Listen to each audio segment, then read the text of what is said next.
Brose je celosvětově 5. největší rodinnou firmou působící ve 23 zemích. Řadí se mezi top 40 dodavatelů automobilového průmyslu na světě. Brose.cz s více než 2,5 tisíci zaměstnanci je největším výrobním závodem firmy Brose. V České republice působí od roku 2003 v Kopřivnici a Rožnově pod Radhoštěm.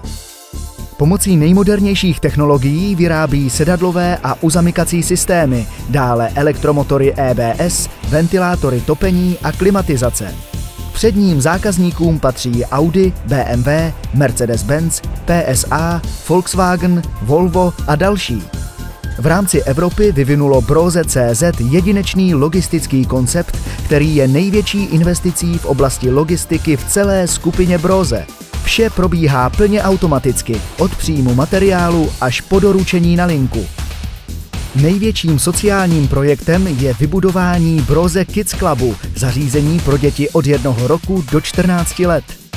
Brose.cz klade velký důraz na spokojenost zaměstnanců, poskytuje jim celou řadu nadstandardních výhod.